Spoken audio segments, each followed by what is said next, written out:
بسم اللہ الرحمن الرحیم۔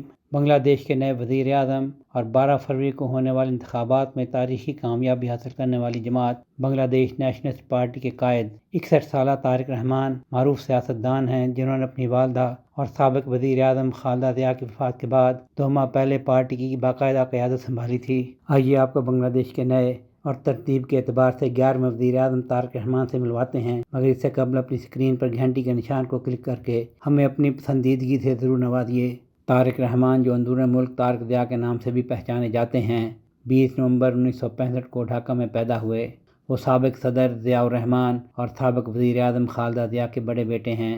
انہوں نے ابتدائی تعلیم سینٹ جون سیکنڈری ہائی اسکول، آدم جی کنٹونمنٹ کالج اور BAF شاہین کالج ڈھاکہ سے مکمل کی۔ پھر 1984-85 میں ڈھاکہ یونیورسٹی میں قانون انٹرنیشنل ریلیشنز میں داخلہ لیا، مگر ڈگری مکمل نہیں کر سکے، اسی لیے ان کے انتخابی فارم میں ان کی تعلیم اعلیٰ ثانوی سرٹیفکیٹ درج ہے۔ 1988 میں طارق رحمان نے اپنے سیاسی کیریئر کا آغاز اپنے موروثی حلقے BNP کے گبٹالی یونٹ سے کیا۔ وہ 2002 میں BNP کے سینئر جوائنٹ سیکرٹری جنرل اور بعد میں 2009 میں سینئر وائس چیئرمین مقرر ہوئے۔ اسی دوران طارق رحمان 1994 میں اپنی اہلیہ زبیدہ رحمان سے رشتہ ازدواج میں بندھے۔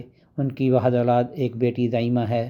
فوج کی جانب سے خالدہ ضیاء کو اقتدار سے الگ کیے جانے کے بعد 2007 میں جب فوج کی حامی نگران حکومت نے اقتدار سنبھالا تو طارق رحمان کو کرپشن اور دیگر الزامات پر گرفتار کیا گیا۔ انہوں نے 18 ماہ جیل میں گزارنے کے بعد ستمبر 2008 میں طبی بنیاد پر رہا ہونے کے بعد اپنے اہل خانہ کے ساتھ لندن میں خود ساختہ جلاوطنی اختیار کر لی، تاہم وہ ملک کی سیاست میں پوری طرح متحرک رہے، خاص طور پر اس وقت جب ان کی والدہ خالدہ ضیاء کو 2018 میں کرپشن کے کیس میں قید کی سزا سنائی گئی تو طارق نے عبوری چیئرمین کی حیثیت سے پارٹی کی قیادت سنبھالی۔ اگست 2024 میں شیخ حسینہ کی حکومت کے خاتمے کے بعد بننے والی محمد یونس کی قیادت میں عبوری حکومت میں عدالتوں نے ایک ایک کر کے طارق رحمان کے خلاف بنائے گئے تمام 84 مقدمات میں انہیں بری کر دیا، تو تقریباً 17 سال بعد طارق رحمان 25 دسمبر 2025 کو ڈھاکہ واپس لوٹے، جہاں ان کا تاریخی استقبال کیا گیا۔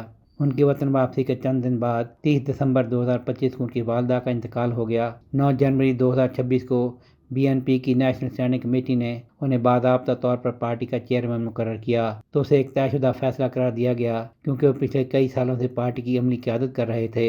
انتخابات سے قبل طارق رحمان نے ایک بھرپور انتخابی مہم میں اپنی پارٹی کی قیادت کی، جس میں ان کی اہلیہ زبیدہ رحمان اور صاحبزادی زائمہ رحمان نے ان کی بھرپور معاونت کی۔ سہیل شہریار، پاک ترک نیوز۔